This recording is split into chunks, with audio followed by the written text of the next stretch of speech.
Je suis encore là aujourd'hui. Je suis toujours dans la joie, comme je le dis toujours. Et je dis toujours que c'est un privilège. C'est un privilège d'être encore ici à Manimedia. Que Dieu vous bénisse pour les sacrifices que vous faites et pour tout ce que vous donnez pour que nous puissions amener la parole de Dieu à son peuple. C'est vraiment un privilège. Alors que Dieu vous bénisse. Je remercie encore le Seigneur pour ce temps encore qu'il me donne. Euh, je prie que le Seigneur puisse m'utiliser pour que tu puisses comprendre euh, ce dont j'ai à dire aujourd'hui. Alors, je m'étais arrêtée euh, en parlant des dons de diversité des langues et de l'interprétation des langues qui sont des dons vocaux. Et dans les dons vocaux, comme je l'ai dit avant, nous savons qu'il y en a trois qui sont la diversité des langues, je vais le répéter, l'interprétation des langues et la prophétie. Aujourd'hui, je vais un peu beaucoup parler de la prophétie parce que c'est quelque chose qui est très important dans le corps de Christ. Donc, nous avons compris que euh, quand nous parlons des dons du Saint-Esprit, alors tous les dons, je suis en train de parler des dons du Saint-Esprit. Pourquoi? Parce que quand nous acceptons Jésus-Christ comme notre Seigneur et Sauveur, alors le Saint-Esprit, Jésus-Christ lui-même, il vient vivre en nous et il commence à se manifester euh, dans des dimensions surnaturelles au travers de nous. Alors nous devons le savoir, nous sommes pendant une période où le Seigneur est en train de se manifester puissamment et je crois que dans l'Église, nous devons voir ces dons se manifester. Alors c'est pourquoi je commence par là. Pourquoi? Parce que quand nous acceptons Jésus-Christ comme Seigneur et Sauveur, nous ne pouvons pas être des chrétiens qui ne manifestent pas les dons en nous. Nous devons être des chrétiens qui sont en train de manifester les dons en nous. Pourquoi c'est important? Parce que quand nous manifestons, ou bien quand nous parlons de Jésus-Christ, il y a des signes et des prodiges qui doivent nous accompagner. Comme les signes et les prodiges ont accompagné Jésus-Christ, les signes et les prodiges doivent aussi nous accompagner. Pourquoi? Parce que Jésus-Christ, qui est le don qui est en nous, il opère, alors il doit opérer, il nous donne la capacité qui est surnaturelle pour commencer à faire ce que lui a fait. C'est pourquoi Jésus-Christ même dit que nous allons faire plus que ce que lui a fait. Alors, Dieu nous donne la capacité d'opérer des miracles. Il donne la capacité d'avoir la connaissance, une connaissance surnaturelle. Il nous donne la capacité d'avoir une sagesse surnaturelle. Il nous donne la capacité de parler dans des diversités de langues pour communiquer sa pensée. Il nous donne une capacité surnaturelle pour interpréter des langues que nous ne connaissons pas. Il nous donne la capacité d'avoir une foi, la foi qui se manifeste, qui est surnaturelle. Ce n'est pas la foi générale quand nous avons accepté Jésus-Christ, mais c'est une foi que Jésus-Christ lui-même nous communique pour amener des solutions comme la guérison, pour la guérison même spirituelle, pour la capacité de chasser les démons, la capacité de guérir les malades, la capacité de faire des miracles. Donc, je suis en train de parler de tous ces dons-là que Dieu nous donne. Il nous donne cette capacité en nous. Et c'est ça même la capacité que Dieu peut te donner à toi, qui peut me donner à moi, à toute personne qui est dans le corps, comme nous l'avons lu dans Romains, nous avons vu que là, Dieu est en train de parler que nous sommes le corps de Christ. Alors, Christ nous a donné, au travers de lui, des dons, au travers du Saint-Esprit, qui nous donne ces capacités surnaturelles.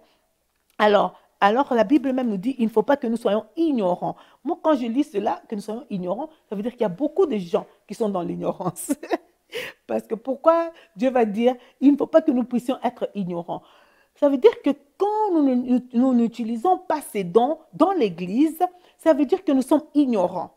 Parce que ces dons ici doivent se manifester. Pourquoi? Parce que c'est en train de confirmer l'autorité de Christ. C'est en train de confirmer que Christ, celui qui est ressuscité, il est vivant. C'est en train de communiquer aux païens que Dieu est vivant et ça amène même la conversion. Parce que quand les gens voient des miracles, quand nous lisons les livres des Actes des Apôtres, nous voyons que chaque fois que les miracles étaient opérés. Même Jésus-Christ lui-même, la Bible dit que quand il a commencé à opérer les miracles, beaucoup de foules étaient en train de le suivre. Pourquoi? Parce qu'ils étaient en train de voir que, c'est quoi ça? On n'a jamais vu des choses comme ça. C'est ça même, parce que là où il y a la puissance de Dieu, il y a des miracles, il y a des prodiges qui nous accompagnent pour confirmer la parole. Comment est-ce que nous allons confirmer la parole pour dire que non? Parce que tu peux lire la parole, tu dis, bon, oui, hein, c'est un livre comme tout autre livre. Mais nous disons que non, ça c'est une parole qui est inspirée. Alors la prophétie, c'est une parole qui est inspirée. C'est pourquoi comme je parle de la parole de Dieu, c'est une parole qui a été inspirée. Et quand tu es inspiré, tu as cette parole vient. Et la parole, et souvent la prophétie, quand elle vient pour édifier, elle vient pour consoler. Alors il faut que nous le sachions. Elle vient pour édifier, pour consoler et pour exhorter. La prophétie ne vient pas pour amener la confusion. Aujourd'hui, nous voyons la confusion. Si c'est une parole qui vient pour édifier, elle doit édifier. Si c'est une parole qui vient pour consoler, elle doit consoler les cœurs. Elle ne doit pas être une parole qui amène la confusion. La prophétie, elle est inspirée parce que Dieu est en train de parler, soit pour guider, orienter son peuple. Elle ne vient pas pour nous amener la confusion. Si cette parole vient en toi, il faut toujours vérifier cette parole. Pourquoi? Parce que tu dois savoir que la prophétie, ce n'est pas amener la confusion. Une parole qui t'amène toujours la malédiction, ce n'est pas une parole de Dieu. Une parole qui vient pour amener la division dans des familles. Moi, je ne crois pas en ça. Nous sommes des envoyés pour amener la paix, pour amener l'édification. S'il y a des problèmes, on doit amener la solution. C'est pourquoi Dieu nous donne la parole. Pourquoi moi je vais amener la parole qui va amener la division? Oh, ne parle pas à ta maman, ne parle pas à ton papa, ne parle pas de... Oh, il y a les sorciers dans la famille. Oh, moi je ne comprends pas. Bien sûr qu'il y a des sorciers, je ne dis pas qu'il n'y a pas des sorciers. Mais je ne veux pas amener une parole qui va amener la division. Je dois utiliser la sagesse de Dieu aussi pour qu'il n'y ait pas la division quand j'amène une prophétie. Si Dieu me montre quelque chose, alors quand j'amène cette parole, elle doit être inspirée de Dieu. Parce que Dieu, quand il vient, il faut qu'on sache que la pensée de Dieu, c'est toujours d'édifier, de consoler, d'exhorter. C'est ça la prophétie. Ce n'est pas une prophétie qui vient pour amener des gens à se diviser, à se quereller. Parce que même quand vous êtes dans des querelles, vous êtes dans la confusion. Comment est-ce que vous voulez que Dieu puisse agir? Moi, je ne comprends pas. Alors, les gens doivent comprendre. Parce que quand la parole de Dieu vient pour édifier, ça veut dire qu'elle vient pour affermir les croyants. Les croyants doivent être affermis. Quand elle vient pour exhorter, elle doit stimuler les croyants pour leur donner même un défi. Vous comprenez? Elle doit être là pour encourager. Parce que quand elle te console, si tu es dans un problème, je vais vous donner un exemple. Quelqu'un qui a déjà des problèmes, maintenant vous venez encore lui dire, oh son enfant est sorcier, est en train de l'ensorceler. Vraiment. Est-ce que ça va consoler cette personne? Atayomoko. Ça amène encore la confusion. Maintenant, cette personne est frustrée. Cette personne ne sait pas comment marcher, comment être avec, je ne sais pas moi, avec cette personne-là. Non, vous n'avez pas amené la paix. Si c'est vrai, alors il faut que tu demandes à Dieu la sagesse. Seigneur, comme tu m'as montré cette situation par rapport à ma soeur ici, comment tu veux que je puisse lui communiquer cela? Comment est-ce que je peux consoler son cœur? Comment est-ce que je peux aider même cette famille?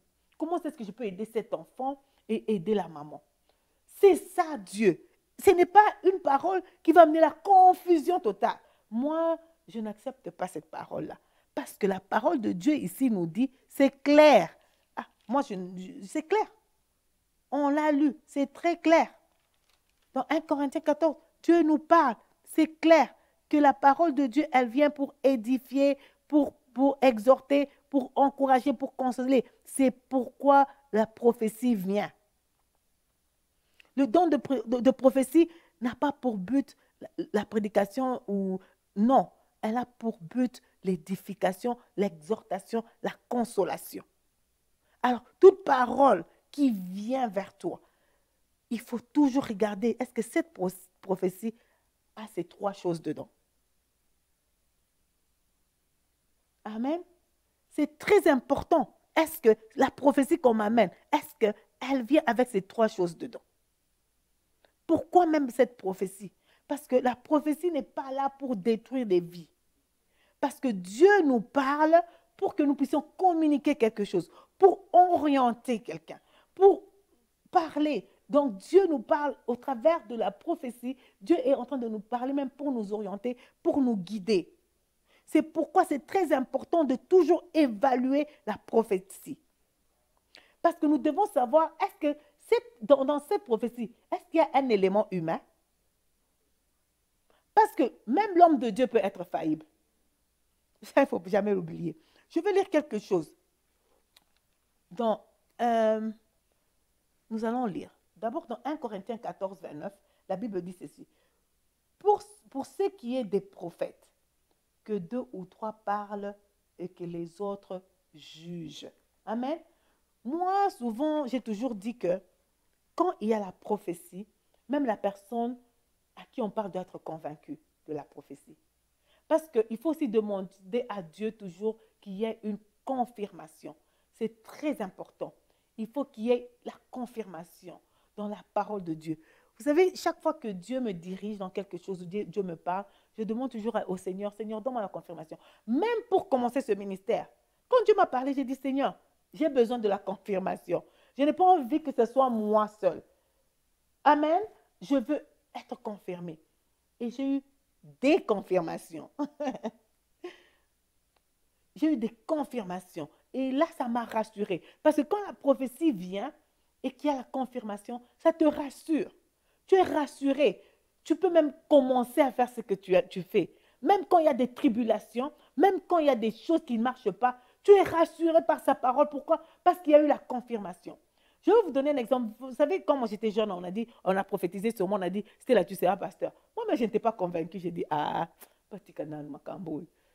Donc, ça veut dire que même cette prophétie-là, ça sera difficile que je puisse l'exécuter. Parce que je n'y crois même pas.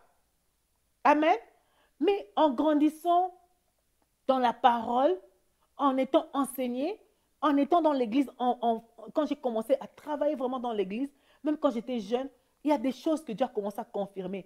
Et j'ai commencé à comprendre que la prophétie qu'on m'avait dit, c'est vrai, c'est ça vraiment ce que Dieu avait dit. Et ça m'a rassurée. Et j'ai commencé encore à continuer à prier pour cette prophétie-là. Pourquoi? Pour que ça puisse maintenant se manifester. Parce que j'étais devenue convaincue. J'étais convaincue et Dieu a continué. Et plus je commençais à prier pour ça, Dieu a commencé aussi à confirmer sa parole avec d'autres personnes. Ce n'est pas seulement une personne qui m'a dit ça, que j'allais être pasteur. Il y a eu 2 autres personnes. Mais après combien d'années? On ne doit pas aussi être pressé. Parce qu'on a reçu une prophétie. Hey, comme évangéliste. Allez, balabal. Non, ça ne marche pas comme ça. Atayomoko. Non, il faut être enseigné. Il y a le temps. Dieu peut parler, mais il faut la confirmation. Il faut le temps pour que nous puissions être aussi formés. Mais aujourd'hui, beaucoup de gens, c'est parce qu'ils ne sont pas matures, c'est pourquoi ils sont en train de détruire les autres. Ils sont en train de détruire les vies des autres. Parce que il faut, ici j'allais vous lire d'ailleurs, Deutéronome 18, 20 à 22. La Bible dit ceci, mais le prophète qui aura l'audace de dire en mon nom une parole que je ne lui aurai point commandé de dire, ou qui parlera au nom d'autres dieux, ce prophète-là sera puni de mort. Ça nous dit qu'il y a des prophètes qui peuvent qui vous induire en erreur. Même moi, Stella, je peux vous induire en erreur. C'est pourquoi c'est important de toujours évaluer une prophétie. C'est très important d'évaluer une prophétie.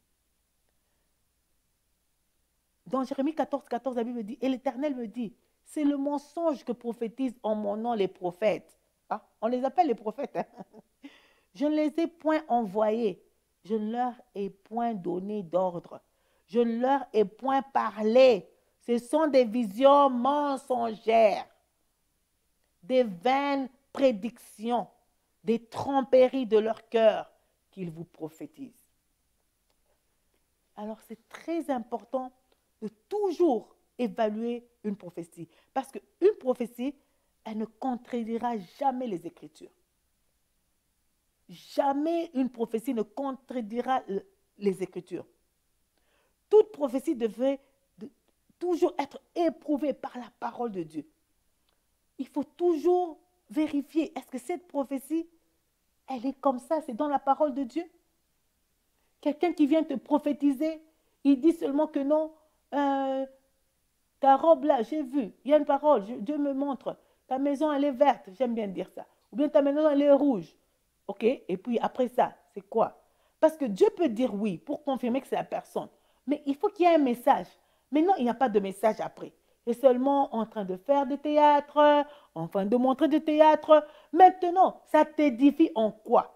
Parce que la parole doit venir pour t'édifier, pour te consoler. Si elle vient, Dieu dit, par exemple, il y a une femme qui est habillée en orange, voilà son nom. Dieu est en train de confirmer quelque chose. Dieu dit que tu as pleuré peut-être ce matin. Tu es en train de demander à Dieu un travail.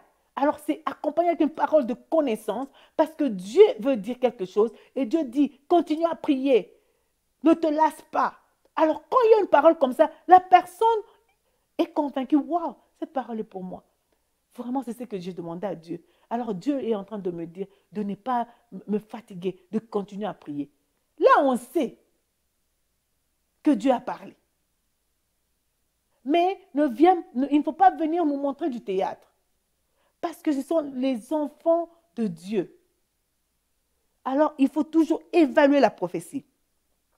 Et pour la prophétie, elle exaltera toujours Jésus-Christ.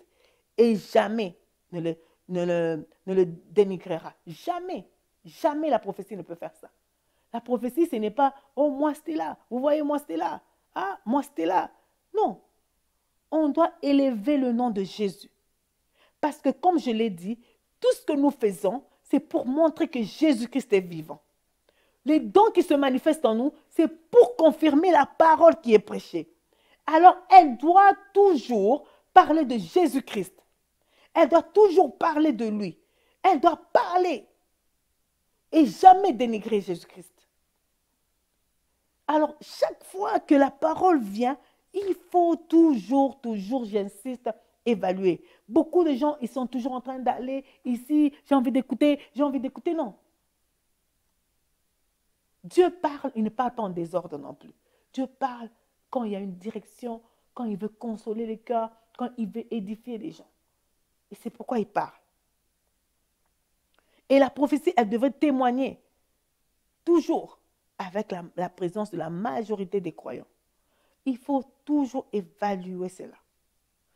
Elle n'est pas là pour contrarier, jamais. Ou bien une réunion. Non, elle n'est pas là pour contrarier. Elle n'est pas là pour amener la confusion. Là où il y a la confusion, il faut faire très attention. Et Dieu nous dit que dans Matthieu 7,16, nous savons que non, comment tester des faux prophètes. Parce que nous sommes pendant le temps de la fin et Dieu nous a dit qu'il y aura beaucoup de faux prophètes. Pourquoi? Parce que nous sommes aussi pendant un temps où le don du Saint-Esprit est en train de se manifester. Les faux prophètes aussi viendront avec la même chose. Nous sommes pendant le temps de la fin, comme j'ai dit, nous sommes pendant le temps de l'arrière-saison. Les dons du Saint-Esprit doivent se manifester puissamment dans cette saison. Mais aussi, il y a beaucoup de faux prophètes aussi qui vont s'élever. C'est pourquoi nous sommes en train de parler de ces choses pendant cette saison, pour que nous ne puissions pas douter de la puissance de Dieu. Parce qu'il y a des vrais prophètes qui sont en train de manifester la puissance de Dieu. Et c'est vrai. Mais ce que nous devons faire en tant qu'enfants de Dieu, c'est d'évaluer, de regarder aussi aux fruits. Parce que ce sont les fruits aussi qui vont nous montrer si ce sont des faux prophètes et nous devons rejeter de telles prophéties qui viennent des personnes qui n'ont pas des fruits du Saint-Esprit. C'est pourquoi le fruit du Saint-Esprit doit être là dans quelqu'un qui est en train de parler de la part de Dieu ou bien qui est en train de faire des miracles de la part de Dieu, mais c'est pour amener la confusion. Parce qu'ils peuvent dire des choses vraies par divination. Ils peuvent dire des choses vraies. Mais il faut aussi vérifier si ces choses vraies-là viennent du Saint-Esprit. Et ça ne vient pas de la divination. Et pour aussi évaluer cela, c'est par les fruits du Saint-Esprit. Les fruits du Saint-Esprit sont très importants. C'est pourquoi j'ai dit, aujourd'hui, je parle beaucoup de la prophétie, parce que beaucoup de gens, ils aiment la prophétie. Mais la parole de Dieu qui est là, c'est la prophétie. C'est une prophétie. C'est la prophétie. C'est pourquoi on dit qu'il faut évaluer tout prophète par rapport à la parole de Dieu. Il faut connaître la parole de Dieu. Il faut passer le temps dans la parole de Dieu pour connaître la vraie prophétie que Dieu nous a dit. C'est ça qui est inspiré et c'est ça qui va nous donner, qui va nous guider, qui va nous orienter, qui va nous montrer. Parce que quand nous allons commencer à prier, il faut prier aussi pour le discernement des esprits. Le discernement des esprits nous montre quel esprit quelqu'un est en train d'utiliser. Quelqu'un est en train d'utiliser. C'est important de regarder un prophète et le discernement te montre que ça, ce n'est pas de Dieu. C'est pourquoi quand je veux parler de discernement des esprits, je veux parler beaucoup de discernement des esprits. Comment discerner? Mais là, Dieu nous dit que vous allez aussi discerner par les fruits. Quels sont les fruits qui sont dans cette personne? Et nous savons aussi que la prophétie, parfois, peut être aussi accompagnée de la parole de connaissance. Donc, quand elle est accompagnée de la parole de connaissance, nous savons que même avec tous les dons ici, parfois Dieu les met ensemble. Parce que tu peux aussi, avec le discernement des esprits, qui est un don de révélation, Dieu te révèle. C'est dans les dons de révélation, mais Dieu te révèle. Et Dieu te dit non. Comme tu as évalué cette prophétie-là, non, elle n'est pas de Dieu. C'est pourquoi c'est important de comprendre ces choses. C'est pourquoi c'est important d'aspirer à ces choses. C'est pourquoi c'est important pour que tu ne sois pas dans la confusion. C'est pourquoi c'est important de connaître la parole de Dieu. Parce qu'aujourd'hui, tu as appris que quand on amène la prophétie, c'est pour m'exhorter. Quand on amène la prophétie, c'est pour m'édifier. Quand on amène la prophétie, tu vois, tu le sais déjà. C'est pour m'exhorter, c'est pour m'édifier. Tu le sais, c'est pour me consoler. C'est trois choses. Alors, quand quelqu'un te donne une prophétie, tu te dis, ah, est-ce que prophétie, ils ont détruit, ils ont brisé le mariage d'Angaï, ou bien, est-ce que ça brise mon mariage? Ah, ce n'est pas de Dieu. Parce que Dieu, quand il nous a donné le mariage, ce n'est pas pour que nous on puisse se séparer. Amen. Mais s'il y a quelqu'un qui t'amène la prophétie, ah, tu comment si wana. Ah, c'est l'attention à mobile na wana. Ce n'est pas de Dieu. Mais est-ce que c'est ce que Dieu dit? Parce que Dieu vous a mis ensemble. Alors Dieu dit aussi que personne ne sait pas ce que Dieu a mis ensemble. Si Dieu lui-même dit que personne, et pour un pasteur, oh, il faut tiquer cac. Non, pourquoi ne pas te dire, tu sais quoi? Dieu peut faire des grandes choses. Dieu est capable. Si nous prions, il peut te sortir de là. Parce que l'homme avec qui tu es, Dieu peut toucher son cœur. Parce que moi, comme je suis ici, pasteur Stella, Dieu m'a pris de quelque part. Si les gens devaient me regarder comme avant, je n'allais pas être ici. Mais c'est un privilège. Comme Dieu m'a ramassé, je sais qu'il peut ramasser ton mari. Je sais qu'il peut transformer ta femme. Il peut transformer tes enfants. Il peut transformer la vie d'un sorcier. Il peut transformer la vie d'une prostituée. Il peut transformer la vie de cette personne qu'on est en train de négliger, de dénigrer, de cette personne qu'on est en train de juger. Moi, je n'amène pas la parole du jugement. J'aime la parole de Dieu parce que la parole de Dieu, elle est vraie. La parole de Dieu, elle est puissante. La parole de Dieu, elle transforme. La parole de Dieu, elle guérit. La parole de Dieu délivre. La parole de Dieu change. La parole de Dieu transforme. La parole de Dieu est venue. Elle a changé la femme samaritaine qui était une femme prostituée. Mais quand elle a rencontré Jésus-Christ, toute sa vie a changé. Elle est sortie de là comme une grande évangéliste. La parole de Dieu, elle est puissante. Elle change quelqu'un comme Paul, quelqu'un qui a tué l'Église. Mais Dieu a fait de lui un grand apôtre. Ah, Jabashi Korea, je sens la puissance de Dieu. Le Saint-Esprit est là pour te transformer, pour te changer. Le Saint-Esprit est là pour t'enseigner. La parole de Dieu est là pour t'enseigner, pour te changer, pour te transformer, pour te libérer. Tu es capable de marcher dans la puissance, dans le surnaturel. C'est pourquoi nous sommes en train d'apprendre ces choses. Nous sommes en train d'enseigner ces choses et de dire que Jésus-Christ est vivant. Celui qui peut venir en toi et se manifester puissamment en toi. Que le don que Dieu a mis en toi commence à se manifester puissamment.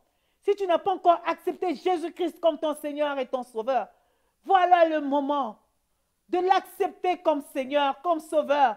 S'il est ton Seigneur, il viendra comme Seigneur sur ta vie. Et on va voir sa puissance en toi. Il va agir en toi comme ce Seigneur.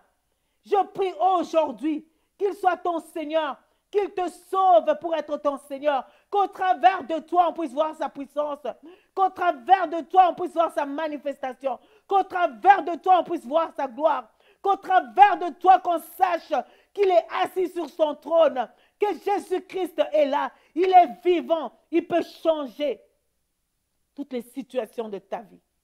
Je veux prier en ce moment. Si tu es en train de pleurer, en train de te demander, en train de demander au Seigneur comment ça va se faire. Marie a posé la question à l'ange, comment ça va se faire? Tout ce que tu me dis là, que je vais enfanter, que je serai enceinte, comment ça va se faire? Alors l'ange lui dit, tu seras revêtu de la puissance d'en haut. Que la puissance d'en haut descende en ce moment sur ta vie et commence à se manifester. Là où tu étais incapable d'enfanter, que tu puisses recevoir maintenant le Saint-Esprit. Que le Saint-Esprit qui est en toi maintenant, que le Saint-Esprit descende sur toi, que tu sois revêtu de sa puissance et que la puissance de Dieu commence à se manifester, afin que tu sois capable de marcher dans le surnaturel, que tu puisses être capable d'avoir la foi qui est surnaturelle, que Dieu te communique maintenant sa pensée, qu'il te communique maintenant sa sagesse, pour que tu saches quoi faire dans ce que tu demandes en ce moment. Si tu as un problème dans ton mariage, que Dieu te donne la sagesse, qu'il te communique la connaissance qu'il faut pour que tu puisses résoudre les problèmes. Oh, que l'Éternel puisse te parler. Oh, qu'il te parle dans les diversités de langues, que tu puisses recevoir de lui par la prophétie. C'est que Dieu veut pour toi afin qu'il y ait une solution dans ta vie. Je prie que l'Éternel puisse faire quelque chose de nouveau dans ta vie. Commence à prier. Si tu n'as pas encore accepté Jésus-Christ, tu dis, Seigneur, me voici. J'ai besoin de toi. J'ai besoin d'expérimenter cette puissance en moi. Dis, Seigneur, j'ai besoin d'expérimenter ta présence en moi. J'ai besoin d'expérimenter ta main. Ce que j'ai entendu aujourd'hui puisse se réaliser dans ma vie. Dans le nom puissant de Jésus. Dans le nom puissant de Jésus. Je prie en ce moment que tu sois béni. Que tu sois béni. Dans le nom de Jésus, nous avons ainsi prié. Amen. Oh, j'aime la parole de Dieu. La parole de Dieu, elle est puissante. Elle est vivante. Elle est vraie. L'Éternel est vivant. L'Éternel qui fait des merveilles et des prodiges, il va le faire dans ta vie. Oh, l'Éternel, je l'aime. Je l'aime parce qu'il est l'Éternel qui parle. Alors, abonnez-vous dans Matutina Ministries. Si vous êtes bénis, alors que vous puissiez aussi continuer à bénéficier de nos enseignements, de nos prières. Nous serons toujours ici pour vous. Si vous avez besoin de nous parler, besoin de communiquer avec nous, nous avons même notre email adresse. Vous pouvez nous écrire et je sais que Dieu est en train de faire quelque chose de nouveau, quelque chose de puissant pendant cette saison. Que Dieu vous bénisse, que Dieu vous bénisse abondamment. La semaine prochaine, je vous viens avec les dons de puissance. Tout le monde aime la puissance, le don de puissance. Je veux parler de la foi qui peut changer des choses. Je veux parler de dons de puissance qui amène la guérison, les dons de puissance, qui amènent les miracles. Alors que Dieu nous bénisse. Je vous aime, je vous aime, je vous aime, je vous aime. Que Dieu vous bénisse abondamment. Pasteur Stella, bye bye. Merci.